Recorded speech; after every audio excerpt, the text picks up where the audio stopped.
Y nuestro estudio en el escrito está de Dios esta mañana maravillosa es bajo el tema la bendición generacional. ¿Sabes? Se necesita algo más que solo declarar que tus hijos estarán 7 veces más bendecidos que tú y que no habrá obstáculos en su camino. Está bien orar por nuestros hijos, por nuestras generaciones, eso está muy bien. Está bien tomar palabra del escrito está de Dios y aplicarla a la historia de nuestras vidas y familias, pero lo cierto es que aún con todo lo que tú pudieras declarar, hay condiciones predeterminadas en la palabra de Dios para que la bendición realmente corra de manera generacional. No se trata entonces solo de decirlo, no se trata entonces solo de declararlo proféticamente. Hay que entrar en ese marco referencial que nos da la Biblia para que entonces sí, la bendición generacional corra. Y en nuestro estudio esta mañana, las preguntas siguientes son las que se resolverán con la Biblia, con la palabra de Dios. ¿Dónde se origina la bendición generacional? ¿Cómo se transmite la bendición generacional? ¿Y cómo se protege? Porque también eso hay que hacerlo. Y de inmediato, la primera interrogante, ¿dónde se origina la bendición generacional? Se origina, amados hermanos, escuchen esto, posiblemente diferente de lo que están anticipando. Se origina en la adoración pura y absoluta al único Dios, pero cuando hablo del único Dios me refiero al Dios de la Biblia. Es el único Dios creador y dueño de todas las cosas. Y cuando digo adoración, no me refiero a cantar precisamente, sino vivir en el más absoluto, en el más estricto reconocimiento que la autoridad de Dios, su soberanía, está sobre nuestras cabezas. Él es dueño de nuestras vidas, es dueño de nuestros actos, es dueño de nuestras decisiones, es dueño de nuestros proyectos de vida, es dueño absoluto de todo lo nuestro. Esa es una actitud de adoración pura y absoluta al único Dios. Esto se nos revela desde los días de Moisés. Dice el libro de Éxodo, capítulo 20, versículos 3 al 6, que son una gran bendición, pero debieran activar temor de Dios en la vida de todos los seres humanos, no solo de los creyentes. Dice esa escritura: no tendrás otros dioses delante de mí. Ese es un absoluto en la Biblia. Así solía enseñármelo mi pastor cuando yo era un muchacho. Es un absoluto. No tendrás otros dioses delante de mí. Y los dioses hoy día no son figuras e imágenes de fabricación humana, sino que hay otro tipo de dioses que se han entronizado y enraizado en la sociedad humana. Jesucristo incluso se anticipó a esa otra clase de Dios y habló que nadie puede servir a dos señores, a Dios y al dinero, poniendo el dinero como uno de los dioses más poderosos entre los seres humanos, Dios por el cual incluso gente ha renunciado al Dios de la Biblia. No tendrás otros dioses delante de mí, ni te harás ídolo, ni semejanza alguna de lo que está arriba en el cielo, ni abajo en la tierra, ni en las aguas debajo de la tierra.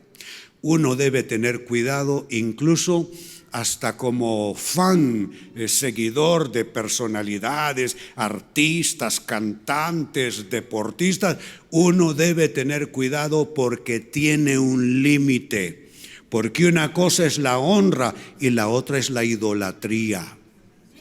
Incluso entre nosotros, pueblo de Dios, he procurado desde los días de fundación de nuestra iglesia, he procurado que nosotros no hagamos culto a la personalidad de nadie aquí en el CCI. No debe haber culto a la personalidad porque es una forma de moderna idolatría. Sigo leyendo verso 5, no los adorarás ni los servirás, porque yo el Señor tu Dios, escuchen esto, soy Dios celoso. Normalmente pensamos de Dios que es un Dios de amor, y lo es, pero ¿no es cierto que el que ama cela? Es que si tú no amas a alguien, no te importa en absoluto esa persona. Y si eso pasa entre nosotros los humanos, que el amor tiene un componente de celo, pues Dios nos ama y Él nos cela también. Mire cómo Él se describe a sí mismo: soy Dios celoso. Y atención, que castigo la iniquidad de los padres sobre los hijos hasta la tercera y cuarta generación de los que me aborrecen, y muestro misericordia a millares de los que me aman y guardan mis mandamientos. Si tú tienes una Biblia versión Reina Valera del año 60, o si has leído esta escritura en la revisión del año 60 de Reina Valera, recordarás que se tradujo: porque yo visito la maldad de los padres sobre los hijos hasta la tercera y cuarta generación. ¿Hay alguna discrepancia entre la Reina Valera 60, que tradujo visito, y la Biblia de las Américas, que tradujo yo castigo? No hay discrepancia, porque en ambos casos se traduce así en los textos originales del hebreo pakad, que literalmente traduce visitar, pero atención, visitar con intención amistosa o con intención hostil. En ambos casos se utiliza el mismo término. De allí pues que por analogía, pakad se puede traducir como supervisar, se puede traducir como hacer juicio y se puede traducir como castigar. ¿Qué está diciendo entonces? Dios hace visitación a las vidas de los seres humanos y a sus entornos de historia y de familia y de conexiones. Es una visitación divina que puede tener dos completamente opuestos resultados. Una visitación, como al final del verso 6 dice, que Dios muestra misericordia a millares.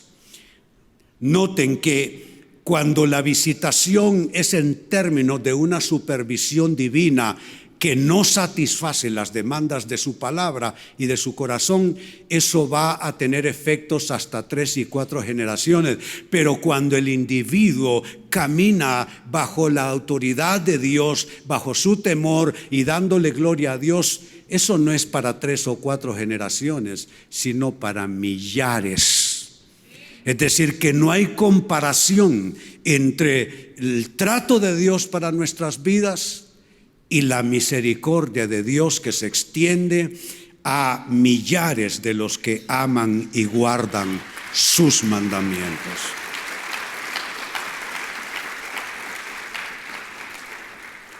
Y observen entonces, la bendición generacional inicia, bíblicamente hablando, en que pasemos todas y cada una de nuestras decisiones, relaciones, proyectos, nuestra vida, nuestras circunstancias, nuestra historia, cada elección de vida, cada asunto que atañe a nuestras personas, todo debe estar puesto bajo la sombra de la autoridad de nuestro Dios, y entonces correrá esa bendición. Cuando tú y yo seamos solo un recuerdo, eso seguirá fluyendo, eso seguirá corriendo, porque tú estás creando las condiciones para esa bendición generacional. ¿Se dan cuenta? Es algo más que solo hacer una declaración, es algo más que solo decir yo bendigo en mis generaciones. Está bien, hay que hacerlo. Es que una cosa no quita la otra, pero no ajusta. Hay que hacer de Dios el único. A veces el dinero, a veces el éxito, a veces la fama, a veces el reconocimiento, hasta la figura humana puede ser objeto de culto. Hasta el mismo cuerpo humano puede ser objeto de culto. Qué importante es que no haya nada que se interponga entre nosotros y nuestro Dios. Yo bendigo la memoria de mi pastor. Sabe, yo soy músico y fui coleccionista de aquellos discos en vinil, tenía cualquier cantidad de discos. Y sabe, yo recuerdo una vez el pastor predicando acerca de cosas que se le metían a uno en el corazón y que ponían sombras sobre la vida y el destino de uno. Y él nos dijo, vayan a sus casas. Éramos chicos, adolescentes casi todavía. Vayan a sus casas y vean que hay algo allí que no debe estar, porque eso es algo que Dios no aprueba. Sabe, me encontré con todos mis discos de rock de mis años de juventud. Y un montón de objetos, como yo fui hippie. Bueno, y me estaba recordando a mi esposa que le regalé un collar con un hueso, ¿sí? Sí, un diente, no un hueso, un diente. Y me estaba diciendo, como estaba yo de cumpleaños, me dice, ¿y ese diente de qué era? No tengo idea, le digo. Tenía como adorno un fémur así de vaca en la casa. Sabe, esa noche en oración con todos mis hermanos puse toda mi colección de música, mucha de ella totalmente anti Dios y anti palabra de Dios. Uno tiene que revisar en su vida, no solo en términos físicos y materiales, sino en términos del corazón. Si hay algo que te ha invadido y le ha quitado el lugar a Dios, eso se interpone entre tú y Dios, y se interpone y bloquea el fluir de la bendición generacional. Esa es entonces la primera interrogante. ¿Dónde se origina? ¿Cómo se transmite? Será otra pregunta importante a resolver. ¿Cómo se transmite la bendición generacional? Se transmite, amados hermanos, a través del ejemplo y la influencia espiritual. Eso va más allá de las palabras. Eso no es discursivo. Eso no es estar regañando a los hijos día y noche, estarlos sermoneando para que anden en los mejores caminos. Eso tiene que ver más bien con el ejemplo y con la influencia que podamos ser nosotros de cara a las generaciones que van detrás nuestro, a través del ejemplo, la influencia espiritual. Miren cómo lo escribe Pablo a su joven discípulo Timoteo. Es algo generacional del ministerio, entonces lo que está pasando entre ellos. Dice en segunda de Timoteo capítulo 1 versos 3 al 5. Doy gracias a Dios. Y mire cómo Pablo se describe a sí mismo. Doy gracias a Dios, al cual sirvo desde mis mayores con limpia conciencia. Yo aspiro que cuando yo sea solo un retrato en mi casa y una fotografía, mis hijos sirvan desde mi propia vida, ya no estando yo presente. Que la influencia haya sido suficiente, que el ejemplo haya sido suficiente. Y sabe, se paga un precio por ser ejemplo. Se paga un precio. La influencia no se vende en las tiendas. La influencia, no hay ofertas que te dicen que con un 35% de menos. Se llora por ser influencia. Se pierde por ser influencia.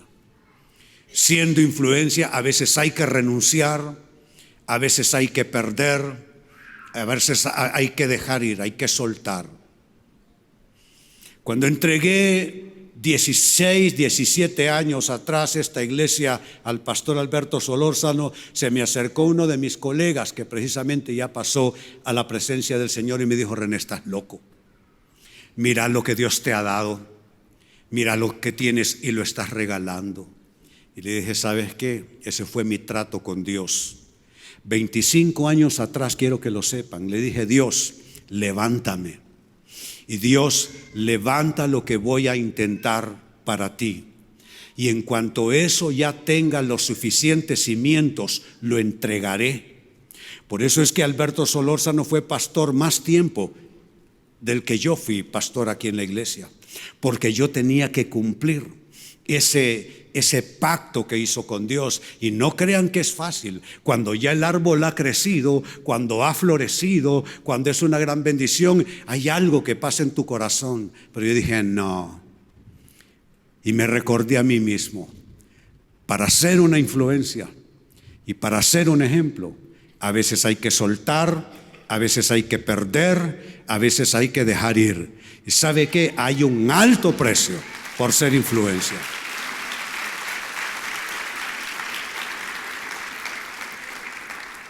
Doy gracias a Dios, al cual sirvo desde mis mayores con limpia conciencia, de que sin cesar me acuerdo de ti en mis oraciones noche y día, deseando verte al acordarme de tus lágrimas para llenarme de gozo. Y escuchen esto, trayendo a la memoria la fe no fingida. Yo les puedo engañar a ustedes un rato que me paro aquí un domingo, ¿por qué no? Pero ¿cómo engaño a un muchacho? Aquí está mi hijo varón. ¿Cómo engaño a un muchacho que me está viendo desde que tiene memoria y razón? ¿Cómo lo engaño? ¿Cómo engaño a un hombre? ¿Cómo lo engaño? Él puede ver la codicia en mis ojos. Él puede ver la maldad en mis ojos. Él puede discernir la carne, el mundo en mi vida. No lo puedes engañar. Necesitas una fe no fingida. Necesitas una fe no maquillada. No se trata de peleemos en el cuarto para que los niños no nos vean. Olvídate de eso. Se trata que donde quiera que estés, aunque estés debajo de las piedras y donde nadie te está observando, desde allí tú puedes manchar tu propia influencia y como un hombre como se los digo, como un hombre imperfecto como el resto de la raza humana, puedo decirles que siempre uno tiene cosas que lamentar. Siempre hay cosas que uno pudo haber hecho mejor, pudo haber optado mejor y decidido mejor. Y claro que lo sé hoy día, en blanco y negro. A mis 70 años de edad lo sé muy bien. La influencia no puede ser fingida, no puede ser maquillada, no puede ser disfrazada. Un disfraz no te sirve de cara a tus hijos, un disfraz no te sirve de cara a las personas que dependen de ti. Se trata entonces de una fe no fingida. Digan conmigo, fe no fingida.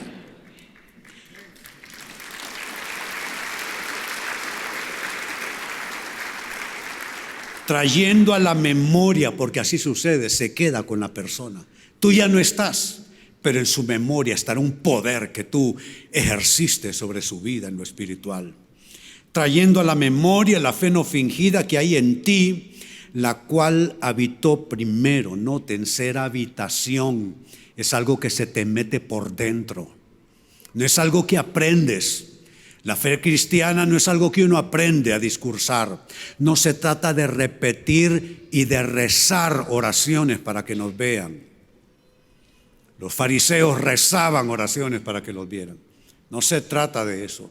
Se trata de ser habitación. Yo no sé de ustedes. Yo fui habitación de las drogas cuando yo era joven. Me drogué.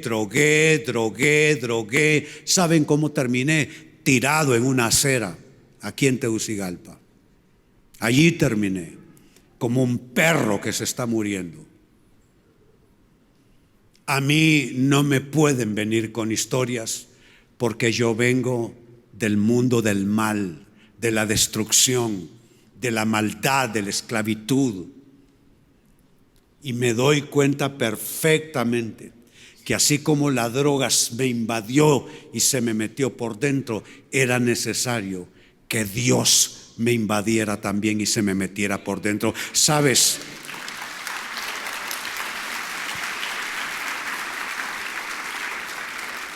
No se trata entonces solo de dominguear. Si tú crees que vas a edificar una historia y vas a hacer una influencia solo con dominguear un poco, estás equivocado. Estás equivocada. No se trata de dominguear, se trata de que esto del Señor se te meta por dentro, se te mete en las venas, se te mete en tu cabeza, en tu corazón, en todo tu ser. ¿Cuántos saben de qué estoy hablando? trayendo a la memoria la fe no fingida que hay en ti, la cual habitó primero. Siempre hay alguien que es el primero. Puede ser que aquí haya cristianos que son primera generación. Yo hoy en mi familia somos tercera generación con mis nietos, pero quizá tú eres primera generación. Yo fui primera generación en mi casa. Y yo le agradezco a mi hermano menor Nufo, que fue el primero en abrir su corazón al Evangelio. Y él, siendo el menor, nos fue suficiente influencia para que todos recibiéramos a Cristo, incluyendo doña Rosa, nuestra madre. Siempre hay alguien que va adelante. ¿Sabes qué? No te avergüences de ir adelante. Estás pagando un precio por ir adelante. Quizá no te lo agradecen en tu casa que tú vas adelante. Quizá te critican tu fe otras personas, amigos, familiares, compañeros de trabajo. Pero no te avergüences y nunca renuncies, porque hay alguien que siempre debe ir primero. La cual, dice el texto, habitó primero en tu abuela Loida y en tu madre Eunice, y estoy seguro que en ti también. Dos mujercitas, ellas hicieron a ese muchacho. Era de padre griego y solo se le menciona una sola vez en el libro de los Hechos, creo que allá por el capítulo 15, porque no había nada que decir de ese hombre. Hay gente de la cual no hay nada que decir. Sí. Así es que estamos diciendo cómo se transmite la bendición generacional a través del ejemplo y la influencia espiritual. Y cierro con esto, 3. ¿Cómo se protege? Será la tercera pregunta. ¿Cómo se protege la bendición generacional? ¿Por qué hay que protegerla? Se protege mediante un testimonio de vida en integridad. Diga integridad. No está de moda en la sociedad mundial. En ninguno de los campos es raro ver a alguien en integridad. Estaba viendo yo la noticia del fallecimiento del doctor Aguilar Paz. Le dije a mi esposa, cuando comentamos la noticia de la partida del doctor Aguilar Paz, le digo, eso era cuando los políticos eran unos hombres admirables, hombres de bien, ¿sí? Hombres que fueron una influencia poderosa en su generación. Pero hoy no está de moda. Hoy el tema es la corrupción, el dinero, la maldad por todos lados. Pero la integridad es necesario y así se protege la bendición generacional. ¿Quieres la bendición de tus hijos cuando ya no estés, de tus nietos cuando ya no estés? Tienes que ser íntegro. Eso no tiene sustituto y no hay trueque que hacer en ese sentido. Miren esta escritura cómo lo dice de una manera terminante. Proverbios 20 y verso 7. Camina en su integridad el justo. Sus hijos, diga sus hijos. Sus hijos son dichosos después de él. Ahí está. Entonces han sido 3 preguntas importantes. Y este tema fui intencionado con él, porque estamos nosotros por cerrar una temporada de la vida de nuestra iglesia e iniciar la siguiente. Y bendición generacional es algo por lo que hemos pagado el precio. El obispo Solórzano, somos diferentes, él y yo, completamente diferentes. Pero sabe, yo quiero que sepan que él me sirvió como nadie lo ha hecho a lo largo de 50 años de caminar sirviendo al Señor. Y le doy gracias a Dios que Él me permitió entregar esa temporada 25 con líderes en todo el mundo, presbíteros, pastores, puestos todos en sus posiciones.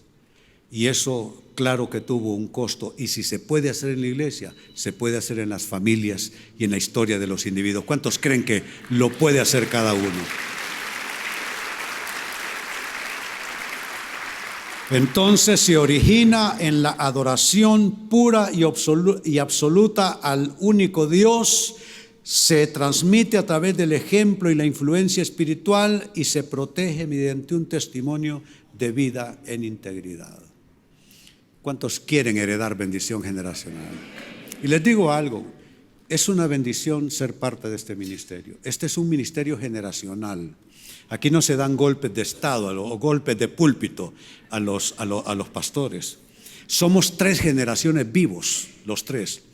Su servidor, que es el fundador, el obispo Alberto Solórzano, que es mi sucesor en autoridad, y el pastor Saúl Medina. Pocas iglesias van a tener 3 generaciones vivos. 3 generaciones vivos. Hay iglesias que han tenido generaciones, pero en nuestro caso están vivos las 3 generaciones.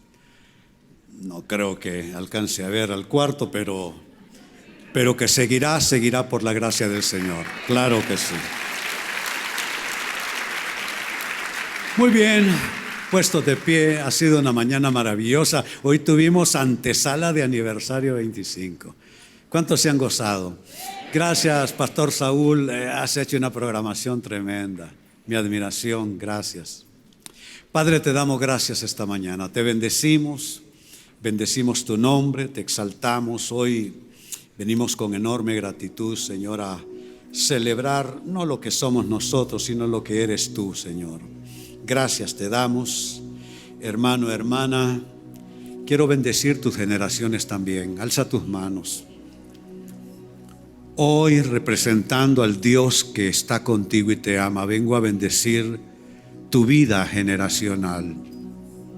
Si estás soltero, es que alguna vez te casarás y tendrás hijos. Nada como desde soltero uno bendecir sus generaciones, bendecir los niños que no han nacido, bendecir el cónyuge que todavía Dios no te ha presentado. Hoy bendigo tus generaciones desde los más jovencitos aquí presentes. No pasarán lo que mamá y abuelita tuvieron que pasar. Luchas, desgarros, sustos, ataques del maligno. No pasarán lo que mamá y abuelita tuvieron que pasar. Te bendigo. Bendigo las generaciones desde los más adultos en edad, nosotros que ya peinamos canas.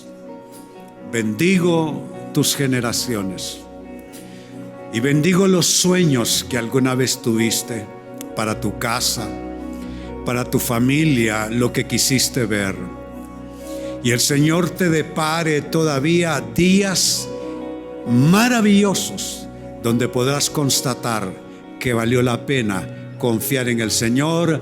Así, iglesia, les bendigo de manera generacional en el nombre del Padre, del Hijo y del Espíritu Santo. Den gloria a Dios y den exaltación a su nombre.